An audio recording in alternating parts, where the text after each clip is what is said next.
Hello everyone. So till now we have understand about the Unity catalog, like how to create a table, how to create a volume, how to upload a files into the volume. These all the things we have already understood. Now we are going to start our PySpark practical. In this PySpark practical, we are going to see how to read a files, how to create a data frame, what kind of the different transformation which is available in a PySpark which we can use. Everything about the PySpark we are going to learn now. So let's start. Once you'll open a Databricks, right? Left side you can see workspace.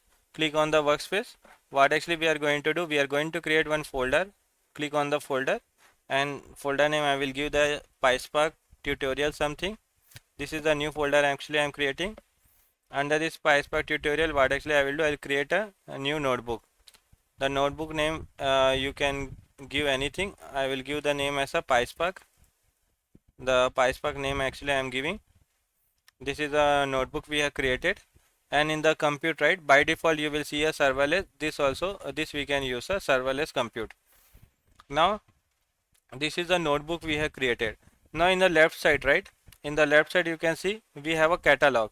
So let me go to the catalog. You can see we have created one data dev catalog already.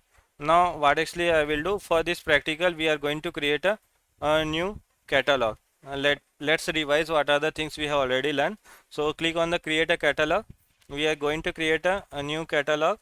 The catalog name I will just give the dev. So I have given the name as a development. I'll click on the create. Now what will happen?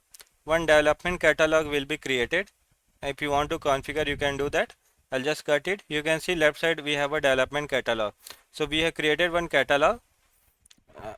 Now our catalog is available. Now what actually I will do in this catalog, right, in the development catalog, you can see by default we have one of the DB, that is a default DB, but we want to create our own DB. So let's see first how to create a DB under this catalog. So I'll go back to the notebook. Let's first see how to create a DB. Create a DB database into that particular catalog. So I'll give the name as a create database.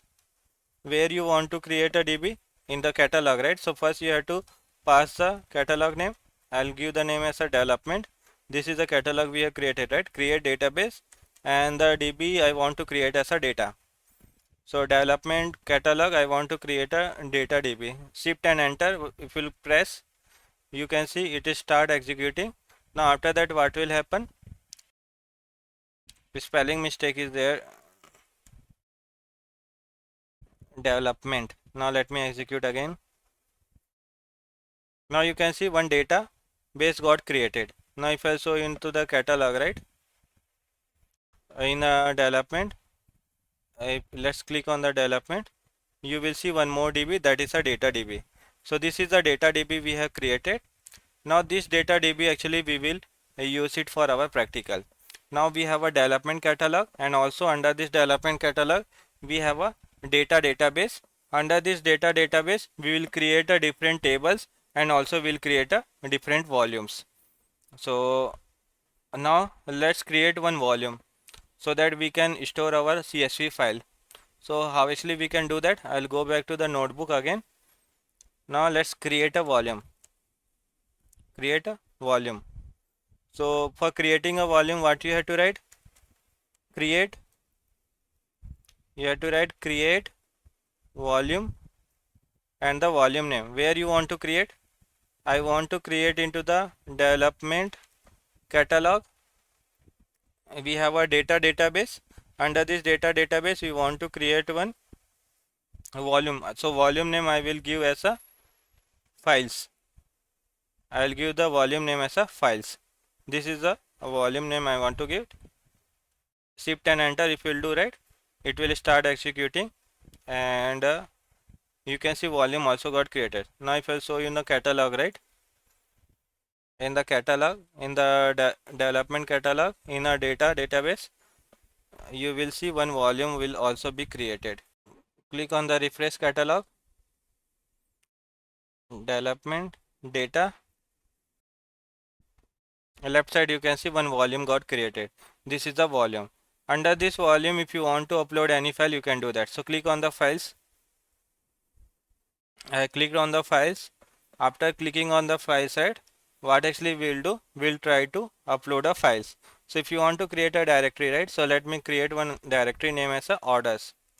So this is orders related file. So this is the directory I want to create. In this orders, this is the directory we have created folder. Now we will try to upload the file. Click on this, click on the upload. Now let's try to upload a file. We will use this order CSV file. Click on the upload. Click on the upload. Now order.csv file is there. This file we have uploaded. This actually we will use it for the our PySpark practical practice. So we have done the setup. In next video we will start our PySpark practical and we will see how to create a data frame and how to read the files.